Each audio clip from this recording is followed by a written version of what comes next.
Okay, now that we've talked about all the things that you need to understand as an entrepreneur to get to a point where you've actually pitched an investor, made your pitch, and now the ball pretty much is in their court. You want to do things to help you get this round actually closed. So closing an investment, fundraising, when you're going through the fundraising process, it takes a lot of time. It's very difficult, and it's also very frustrating at times. If you don't have a track record of past successes, you are likely to have to talk to between 6 and 10 prospective investors to just get one person to say less, and it could be more. Generally, if you're raising money as an early stage company, you have to engage and close up to 10 different investors to get the critical mass of funding that you need. Most early stage investors are not going to give you a $2 million check. Some of them may give you a $25,000 or $50,000 check. So if you're trying to raise, let's say, $500,000 to get started, that means you need to have 10 people to write you a $50,000 check. So keeping in mind that that ratio of talking to 6 to 10 people, that means if you have to close 10 investors, you could be talking to up to 100 people in order to get that done. That is a lot of work. That's a lot of time. And all that time is taken away from, working on your business. It's a very difficult and very small closing rate, only 10%. Now, over the past several weeks, you've learned how to identify investors and get to a point of actually pitching them. So imagine if you could transform that 10% close rate, which is kind of a historical close rate, to a better rate, let's say 25 or even 75% of the people that you talk to actually close. That would enable you to talk to a lot fewer prospects, and it would take a lot less time. So here's some tips on how do you improve your startup close rate as a startup entrepreneur. So first of all, when you're doing a fundraising, you should always have a date at which that financing will close. It will generate some sense of urgency in the mind of the prospective investor, although not always. Most angels don't really look at the close date as an important date. Some will, but not all.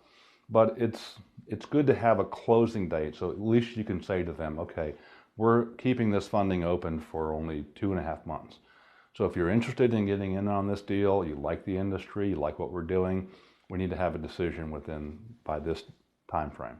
And you can maintain flexibility by saying the date of closing will be, let's say, October 31st, 2015, or a date mutually agreeable between the parties. And while you're doing this discussion, some investors may even ask you, okay, who's already said that they would close on this deal? They want to know other people are involved. One of the other ways to improve your closing rate is to maintain flexibility in dealing with non-institutional investors. You can offer a couple of different options for the terms of financing, like different thresholds of time or different repayment schedules, that kind of thing. And always have a minimum investment amount.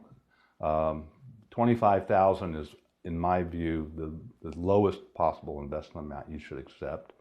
Now, there are always exceptions for, let's say, your best friend from college or your brother-in-law or whatever. But my point is that you need to have some kind of a minimum threshold. That means you don't have to talk to so many people to obtain your required funding amount. If you've talked to an investor more than once, meaning if you're in your second discussion, at the end of that meeting, more than likely they've already more or less decided what they're doing. So you should ask the question, have I answered all your questions? Do you have any remaining concerns about making an investment in us?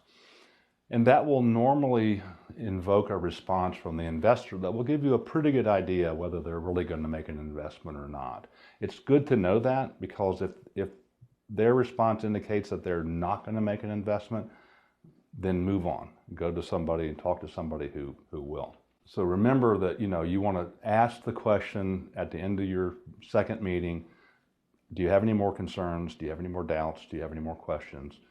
If not, then hopefully you're to the point where you can ask them for a check. Once an investor has decided to make an investment in your company, quit selling the deal. They've already made the decision. Just step back, tell them him or her you'll send the papers, the documents that they need to execute You'll send them the wiring instructions, or you'll tell them what address to mail a check to if they're writing you a check. Stop selling, start getting the investment actually closed. And don't forget to ask for the check, right? The purpose that your discussion there is that you can actually have an investor write a check. So their expectations are that you're going to ask for one, and so you should ask for it. One of the suggestions is that you can say to them at the appropriate time, okay, do you plan to wire the funds to me, or do you want to write a check? That could be considered a little bit cheeky in some circles, but it's a good question. And they may say, oh, I'm going to wire. Okay. Remember, an investment is never closed until the money's in your bank.